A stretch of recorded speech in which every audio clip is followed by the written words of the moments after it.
Welcome back. So last time we talked about processes, activities, actions and tasks. We talked more things about process. We talked about framework activities. We talked about umbrella activities. Now let us see that process. When we talked about process, for every project, a process may be different. So process for one project is different than the other project. This may be because of several conditions or several factors. We have enlisted here some of the factors. So the first is overall flow of activities, actions and tasks and the interdependence among them may affect a process. Okay? So for one project, you may have a flow of activities, actions and tasks which may be different than the other project. So in that case, process will differ. Second, degrees to which actions and tasks are defined within each framework activity. There may be a software in which action may be larger and tasks may be a little smaller. There may be other project in which there may be activities which are the broad, like we defined, activities are the broad actions or broad having the broad objectives, and then actions are the ones which are giving you some kind of work product. So it differs. What is the granularity at which the actions and tasks are defined?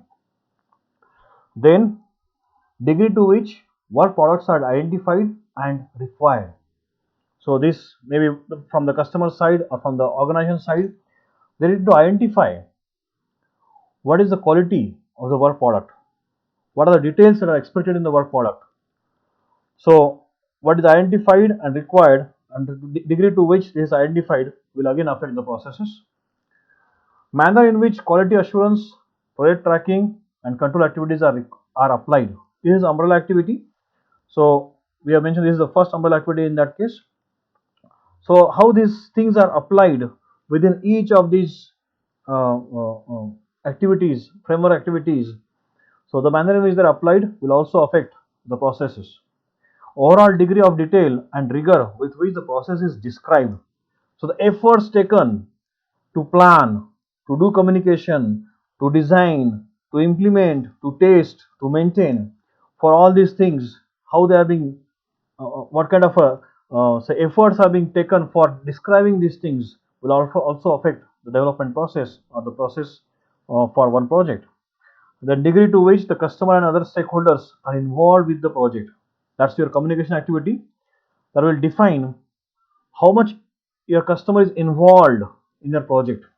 Are you consulting him regularly so that you get the requirements from the customer?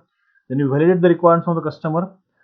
The same applies for your stakeholders also. So degree of involvement of these parties in the development of a project will also affect the process or will also define the process activities and other things.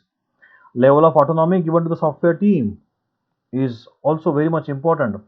If a software team is given full freedom that you define the requirements, you build the documents, so in that case they have more autonomy. Then obviously it also affects other things, like there is a cost is there, the efficiency factors are there. Then it is said that if there is a freedom given for thinking, the people will be more innovative, they can produce more. There is other side of a coin also. There are other people too who will who give better or who produce better, who are more efficient in the stressful conditions. So this differ from team to team, person to person, but level of freedom given will also affect the process. And lastly, degree to which team organization and roles are prescribed, how they are defined, how the individuals are taking up their roles, whether they are identifying themselves with the roles or not, whether they are fitting with the roles or not, whether they are defined the roles as per the requirements or not. All these things will affect a process. Okay? So there are certain things regarding a process, how how we can define a process for a project. So from project to project, you may have different kinds of processes, and how you define a process model or process for a project will always be dependent on a lot of factors, which we have listed here. Then the software process adaptation is essential for success of any project. It's not just sufficient that you define a software process and don't follow it. So though there are processes defined, a process is defined so that it is followed. If it is not followed, then we there is always a blame game. One person may blame a process, other person may keep on blaming the other things. So he may say that the project is not functioning. Other person may say that the process is not sufficient or useful. So it is always dependent on the people who will adapt the processes when they are working on the project. Okay. So when we are talking of a software processes, it generally comes in terms of models. Okay. So there are basically two types of models we see. We call it as a prescriptive process models, and second are agile process models. So the first type generally defines or stresses on detailed definition. They talk of definition, or more, or what we can say is their focus is on details of everything. Define all the functionalities or requirements in detail. Provide us detailed definitions. Identify requirements in detail. Applications of the process activities and tasks. So they are asking for details for everything. So there is focus is on details. The intent is that when you are taking the details, it helps to provide the system quality. It helps to make processes or the projects manageable or more manageable in that case. It will also help you to make it sure that you are delivering your projects within dates or by certain dates. Also helps you to predict how much time it will take, how much cost it will incur on the organization side, what should be the profit margins. So all these things you can decide by prescriptive models. So if you see it's mentioned as prescriptive, so you can prescribe certain things, okay, so that you can have certain things predictable. Okay. However, uh, there are many times it happens that when you're talking of getting certain things in details like definition, identification, application process of processes, it may be that these objectives are not achieved so many times, or we can say most of the times. If prescriptive models are applied dogmatically and without adaptation, they can increase the level of bureaucracy associated with building computer based systems and inadequately create difficulty for all stakeholders. So it's very much necessary that the team or the people who are working or using these process models make it sure that they have some kind of say adaptability. They need to adapt the processes so that this will lead to a successful project. Then we'll see more about this. We have more models coming up, so we'll see individually very well a lot of models. 3 to 4 models are there, starting with waterfall. We'll see some other models also. Second process or type of process models is agile process models. So their emphasis on agility, adaptability. They want to adapt. So there are certain principles of adaptability. We'll see that also. So they follow a set of principles that lead to more informal approach. It's not a formal approach, it's an informal approach for software development process. So what happens here is, so like we mentioned in the first case, that you may be quite dogmatic. You want to apply in this way. This is a process. You may be very strict in that case. However, we mentioned that the software processes as such, okay, we are not looking at them as rigid processes. We are looking them as quite flexible in that case. Okay. So agile cases or agile process models will help you to develop certain things which will have some kind of agility. Okay. So their emphasis on adaptability and how the team can maneuver with different kinds of changes or different kind of conditions that may come up. Okay. So for many projects nowadays, they are saying that this agile process models are quite useful, and especially for the cases where you are going to build something which is say web based. So for web based applications, they are finding out that these agile process models are quite useful. So we'll see more about these models. So when we are talking about this software engineering as a practice, if you see, so any practice will have some kind of a essence. It has to have some kind of principles. So even before principles are being talked of, let us see. There is a person called named George Pole. So in way back in 1945, So he has defined certain things. What can be called as a essence of a practice as such. Okay? So he talked about something called as first you should try to understand the problem. What is the problem? Who are the stakeholders? Who are involved? Who is interested in this project? What is the problem? Why this is required? So all these things he said you should understand the problem first. Second, he talked about plan the solution. Understand the problem and plan the solution. What kind of a say step should be taken to solve this problem? How these stakeholders will be satisfied with what kind of a solution? So there will be alternative solutions available, but you need to choose one solution and plan for it. So plan for a solution. Next, he said that after planning, you carry out the plan.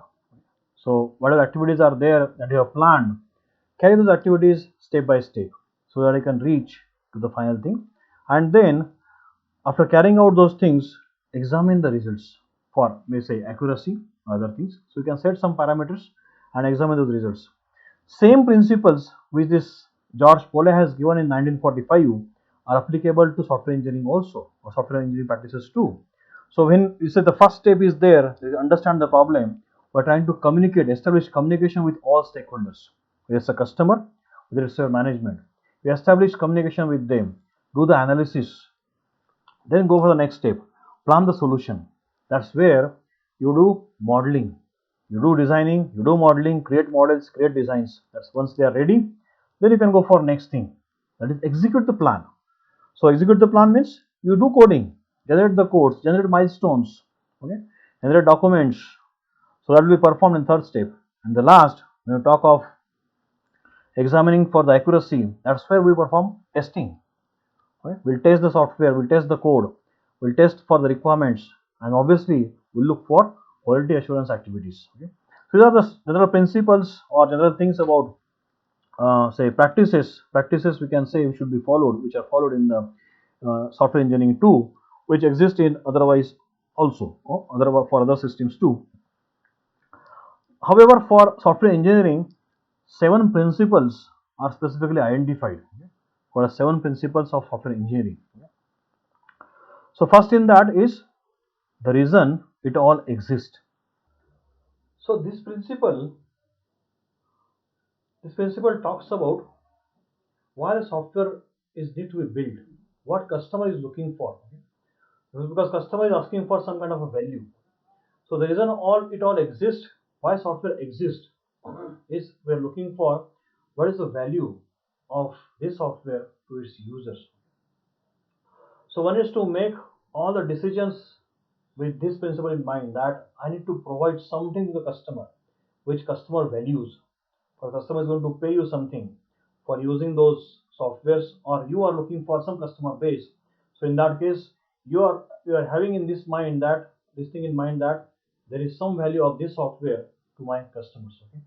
So before you go for any kind of system requirements, make sure that you note, or even before you note down the functionalities or any other things, you select certain other things, ask for question that whether this software is going to add some value to my customers or not, or some value to the system or not. If it is not adding any value, there is no say point in building that software as such. So the reason it all exists, you should have some kind of a value which you provide to your customers. Second generally talks about design principles. So keep it simple, stupid. So keep your design as simple as possible. At the same time, it should not be so simple that everybody understands. So system design shouldn't be say done hastily or haphazardly. It should be done systematically. It should be simple. At the same time, no simpler in that case. So what we mean is, uh, you can provide like we generally say, there is something called high level design and low level design. So high level design, you can just say, okay, this is how it looks like. There are different components are there. There are interfaces, and I have blocks connected.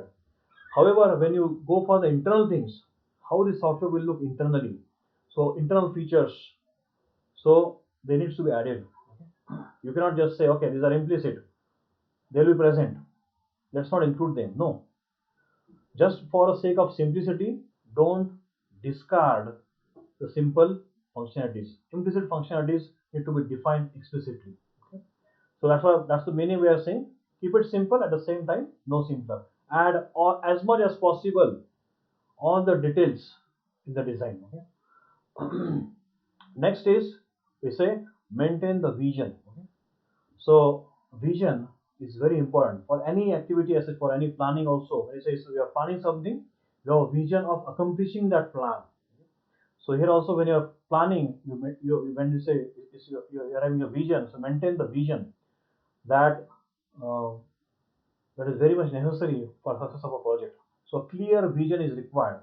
What is being built, why it is being built, for whom it is being built, okay? And what are the say other factors, maybe what is the cost, what is the revenue, that we can look for subsequently. But we should have clear vision for these things, for a product or project. Then what is produce, others will consume. We must remember, as a software engineer or as a software industry is going to produce something which needs to be consumed. So producers and consumers. If there are no consumers, there are no jobs for producers also. Okay? So one needs to remember that whatever uh, we are producing has to have some kind of a consumer. So that's why we said we have some kind of a customer base in that case. Okay? So this principle is very much important because the producers may be many. Like we say, a software engineer is going to perform different roles. So if his a requirement gatherer is there, he should make it sure that he is going to create a document called as SRS, which will be used by designers. So if it is not consumable by designers, the job of software, that requirement collector, is not good. The designers are going to create a design document which will be used by coders or implementers or developers. If design is not complete, if design is not perfect, if design is not understandable, if it is not documented properly, implementers, coders will not be able to implement those things. When implementers are implementing a code, it will be tested by testers. Okay? So code is a product of, or is produced by, coders. So in that case, it's the job of coders to make it sure that the product is testable, or testers are going to consume their product for testing purpose. So if they are creating a product which is not testable, or testers are not understanding what this code means, how to debug this code, if they are not understanding this thing from your code or from the documentation of the code, from the comments, then you are not created a good product in that case. Then obviously once your entire product is ready, customer is going to use it. And if the customer finds it difficult to use, then again the entire process, whatever you have done as a software engineer, the entire project is just a scrap. It's no more usable. Okay?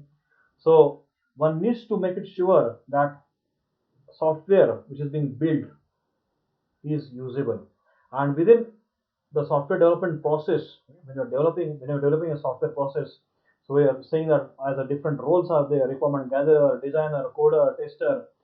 So they all are creating, they are producing some documents, they are producing something which is used by the next person, and they are consumers for that. Ultimate consumer is a consumer for the product.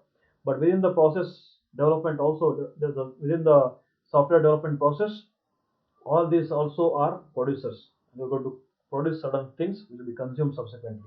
So one is to keep in mind that whatever his role is, he creates a product, he produces something, maybe SRS document, maybe a design document, maybe a code, maybe testing document, maybe maintenance, maybe user manual, which is understandable. Okay? So he should describe those things properly. Okay? Next is, be open to the future. It's very much important that one is to understand that things are going to change and we don't know what lies in future. So software has its lifetime. We said software is not going to wear out. We are not going to throw the software after 3 years, 4 years, 5 years. So we are going to use the software as long as it is usable. You may keep on changing it. There may be deterioration, but there is never wearing out. You're not going to throw out. So we get the last time also example. Operating systems kept on evolving. Windows kept on evolving from 95 to 2010 or Windows 10 as such. It is evolved. The Linux has evolved from the 0.01 kernel to 1, 2, 3, 4 like that. So we have various versions of uh, Linux in that case. So this we need to keep in mind that software will have its life, will remain there. Software will have value, though the value will keep on reducing. Value will keep on reducing, but still will remain usable. So we have to make it sure that the software remains usable. So we can perform something called as what if analysis. What if certain thing changes? What if technology changes? What if platform changes? What if hardware changes? Ask these things and accordingly make make some kind of interfaces or make some kind of adjustments. Do documentation that if this is changed, how this part will be utilized, how this part can be used in that case. Okay? So that's the next point is plan ahead for reuse, because whatever we're going to build, we mentioned that uh, the most of software industry is custom based. You are using reusable components. They integrate the components, they select the components, integrate it, have the new software custom built. So they are not writing the codes again and again. They're making it sure that they are having reusable codes. Okay? Why? Obviously, when you're using something, it saves your time, it saves your efforts. And most of the times, whatever has been already created is well tested. It's well tested. So, and if there are some kind of problems, they're also noted. Okay? This say there is XYZ project is there. This project has been developed with this kind of a vision, with this kind of a customer requirements, with this kind of a design, with this code, with this testing. We have documented all those things that's available. Whatever changes that have happened, how these changes came up, how they are sanctioned, how they are adapted, how they are included in the software subsequently, how it affected other components of the software. All these things are noted. So when you are using this component, you know that how it is going to function, what all functionalities are there, what are its requirements, and what kind of output is going to give, what kind of interfaces are required. So these are available in your say documents or existing things. Okay? And obviously it's uh, saving your cost too. So in that case, we say we need to plan ahead for reuse. So whatever you are building now, keep in mind that it will be used in future. So if it's used in future, that's the reuse. To save the time and effort of the company as well as people who are going to use it subsequently. And the last principle is very important. Many times it may be overlooked. Like we say, 11th hour work is being done, when the deadlines are coming up and there is go live is there. People work just to deliver the product. So this principle which says think, so we generally say think twice before doing anything. Same thing applies in software engineering too.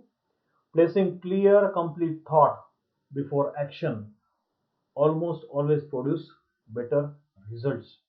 So whatever you may be doing, think twice, think again. Make it sure that when I'm taking this kind of action, when I'm writing some kind of code, when I'm taking writing down some requirements, how it's going to affect, whether it's correct or not. So one needs to gain knowledge by doing it right. You may fail. First time you did something, you think on it that is it correct or not. If it is not correct, you correct it.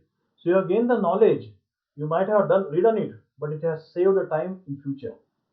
Okay? Like say there will be some kind of a change, there will be some kind of a requirement which you have identified now, but that requirement, if you have missed in writing, it may become difficult subsequently to add in the design phase. So one is to make it sure that whatever he is doing is correct. So if he thinks properly, twice, thrice before taking that action, definitely, because this action is taken after a complete thought and clear thought with some kind of a vision, it is going to provide better results. So these are 7 principles which are given by David Hooker around 1996. He provided these 7 principles which are being used here.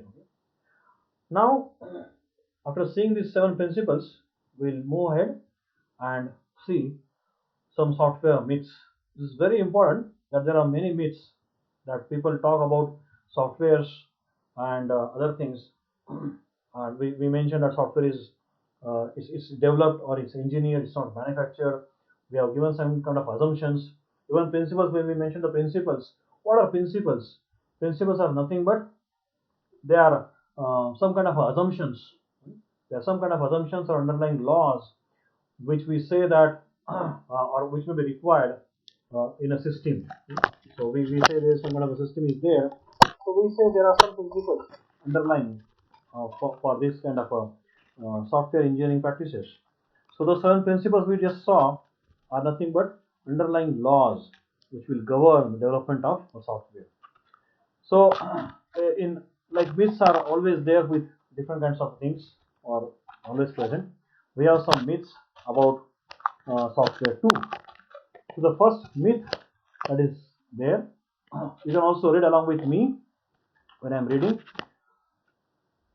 So this first myth is we already have a book that's full of standards and procedures for building software. Won't that provide my people with everything they need to know? Just think about this, that just because you have some kind of a standard book or standard law book is there, and because it exists, everything will go properly. But question is, though you have a book of standards, are your people reading this book, or do your people know that this book of standards exists? So first question is, you ask, there may be a book of standards available. So company or stakeholders may say, okay, we are having this kind of a book of standards. The procedures are there. Oh, we can maybe say we are having ISO procedure. But have you read the ISO procedure? Is your team aware of there is some kind of ISO procedure for this? Some practices available for this. We are supposed to follow. Are your software practitioners aware of its existence or not? It may happen that this software standards, this book of standards is developed long back. So you have to check that whether this software book itself or the standards book of standards is usable in the modern conditions. Was when it was written, the conditions may be different. Now when it is being used, conditions may be different. So we have to check whether it's usable, whether it's adaptable, whether this book of standards is complete or not. So these kind of questions need to be asked. So it's not necessary that just because if you have a book of standards, this book of standards is going to lead you to the success of a project. It's a myth. Second, read with me. If we get behind schedule, we can add more programmers and catch up. This is really called as Mongolian horde concept. So this Mongolian, I hope you know this about this Mongolian hordes. They used to attack, and as and when they found that this we are not able to win with this number of say soldiers, they always had contingency batches available. They used to add more soldiers, add them, and just wipe out the enemies. However, this may not be useful in softwares because software development is not a mechanistic process wherein you can just add, like in manufacturing or in other manufacturing engineering processes or mechanical engineering, you can just add more and more users. If you are feeling that we are lagging in the schedule, you can add more employees or laborers and make sure that this will function. Okay? However, in software we generally say that if you add more people, it's not going to complete your project earlier. Rather, it is going to delay the project. So if you add people in the latter stages, if you are changing the people, it's not going to provide you the results earlier. It's definitely going to lead the delay in the project. It's going to definitely cause delay in the project schedules. Next, if I decide to outsource the software project to a third party, I can just relax and let that firm build it. No, just because you outsource certain things, it doesn't mean that the third party will just build and give it to you and you can just relax. Because if you don't know if your organization in that case, because organization is outsourcing to other organization, if the organization is not understanding how to manage and control the software projects within their organization, okay, then obviously it is going to struggle when it outsources software projects, because they don't have this knowledge with them. It's one thing that you give some part of it to the other parties because you don't have the required man force, or you don't have required say skill force available with you. In that case, you can outsource.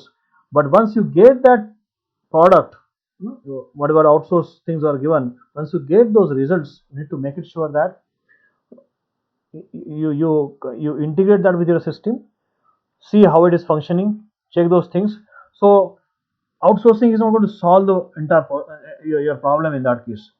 You need to make it sure that outsourced product functions within your organization also. So it's a myth that you just give it to somebody else, they will develop and provide it to us. It's not going to solve our problem. So these are some management myths. Next, we have some customer myths. Okay. So first in that is a general statement of objectives is sufficient to begin writing programs. We can fill in the details later. No. That's why when you started with, when we say communication is there, when you have these framework activities and we have some principles we talked about, we say that one should get clear requirements. Make exclusively, make it sure that you write exclusively what are the requirements. There is, don't assume that okay, customer, neither customer should assume that okay, when I'm saying that you build a calculator, they will build a calculator with all functionalities. So you have to be specific that I want a calculator having these four basic functionalities: plus, minus, division, multiplication. If you want a calculator having scientific say functionalities, scientific calculations, you need to tell specifically that yes, I need a calculator, but it's not just a simple calculator doing these four things. I need a calculator which will also perform scientific activities or scientific calculations too. So a general statement is not sufficient. You need to take in writing. In writing, I'm saying in writing because that's why we say there's something called a software requirement specification document in which we write all the requirements. So we need to have a complete document, no ambiguous statements. Okay? We need to have unambiguous requirements should be provided, because ambiguous requirements will not lead to unambiguous requirements, and you cannot just keep on assuming. So it's a myth that general statement is going to function. We cannot fill in the details later, because when you are giving the requirements, accordingly design will be prepared, accordingly implementation will be performed, accordingly testing will be performed. So in that case, if you are assuming certain things that is implicitly present, then that will not happen. Okay? And as and when, if you say that subsequently I will ask for this kind of a changes, it will cost to customer, as well as it will add say delay. It will create a delay in the delivery of the product. So that is a myth. We cannot have general statements provided, and we cannot fill in the gaps later on. Second customer myth is software requirements continually change, but change can be easily accommodated because software is flexible. Agreed. Software is flexible, but its development is not that flexible, right? Because when you are building certain things, right, changes will definitely come. That's why we mentioned that change will occur, and software engineers should not reject it. They need to accept the fact that yes, changes will occur, changes are inevitable, but the impact of changes has to be identified. Okay? The time at which the change is introduced, it will affect accordingly. If you ask for a change in requirements, you can easily add it. If you want to add it in the when the system has when the users have when the software development team has started designing it, it will become more difficult. If you ask for a change when the coding is being performed, it's more difficult. And if you ask for a change when software goes for testing purposes and it's ready to be given to the customers, if that time changes comes up, it's going to affect cost tremendously. Okay? So those changes are continuous. However, the time at which the change comes, that is going to affect a cost. That may affect the cost, that may affect the delivery time also. So changes may cause a complete disturbance in the entire software team also.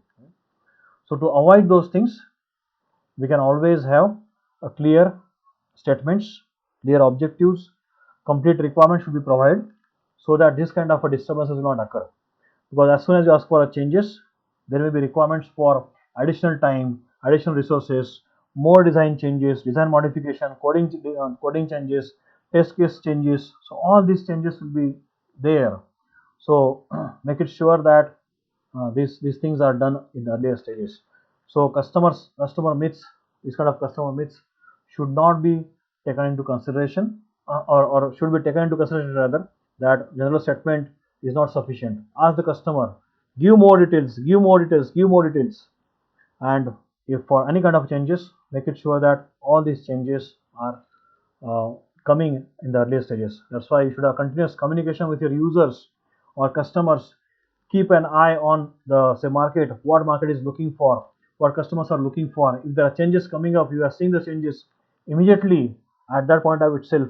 You make it sure that it is included, so that in subsequent phases it is not going to affect a lot in that case. Okay? Then there are practitioners myth.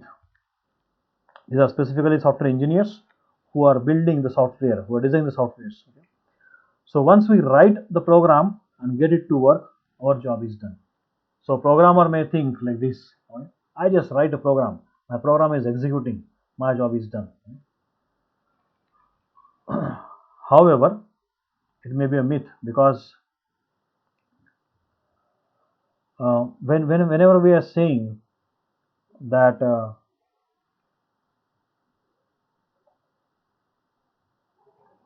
uh, whenever this, especially this coding activities are there, like are such that even if you start earlier, you start earlier, it will cause more delay in that case. The longer it takes, okay, the sooner you begin writing the code, the longer it takes you to get it done.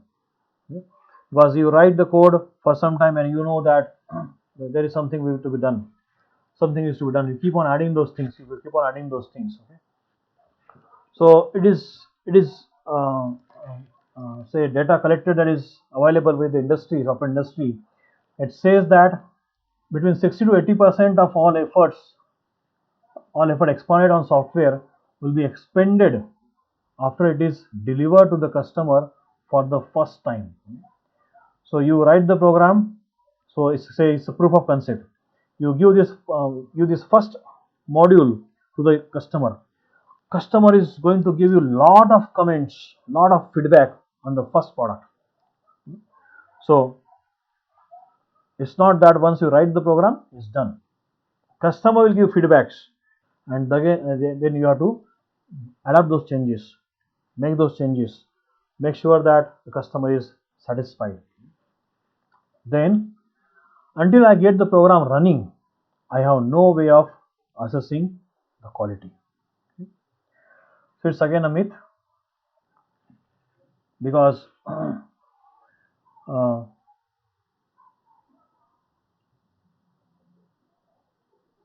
we cannot say that until unless my program is running, okay, I cannot assess the quality. Quality can be assessed even at the time when you are doing the communication. What kind of a communication you are doing, what kind of requirements you are collecting, what kind of requirement specification document you are having. So one of the umbrella activities we mentioned was a technical review, right?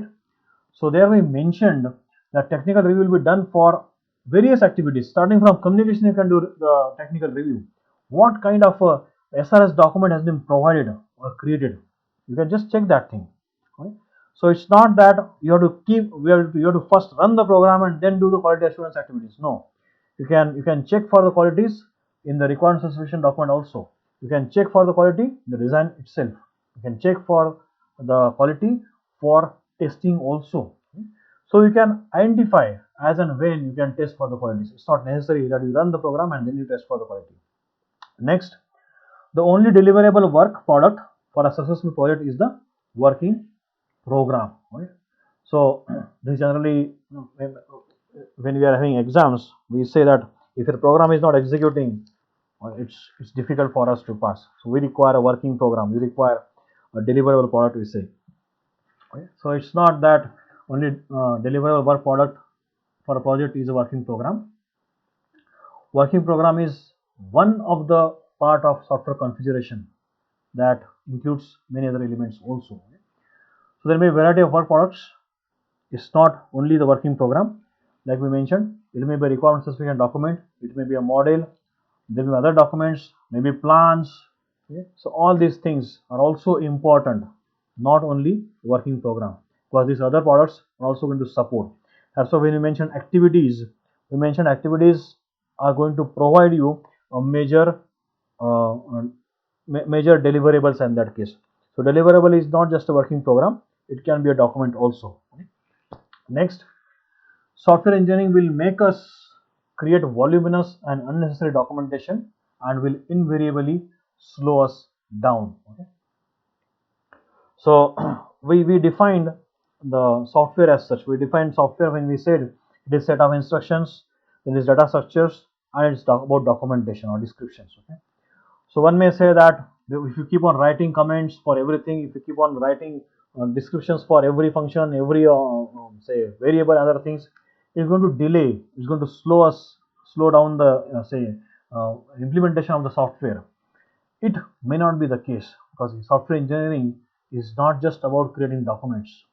It's about quality product, creating quality products. Okay? And better quality leads to reduced rework. Today you create documents, tomorrow they'll be utilized. This will cause reusability. This will lead to reusability. Okay, and obviously when you reduced rework is there, reduced rework results in faster delivery times. Okay, so there are certain myths we provide for them, the myths and the realities also. What is the reality for every myth? Okay, so we'll stop for the day here and we'll go for next time for the next activity. I'll just show you. We'll go for process models in the next class. We're going to start with waterfall model, then we'll see other models. So first we'll go for prescriptive models and then we'll look for agile process models. Okay, so first we'll see waterfall models or prescriptive models in which waterfall, the oldest model, will come up, and then we'll take up other models. Thank you for the day. Thank you for patient listening. Have a good day.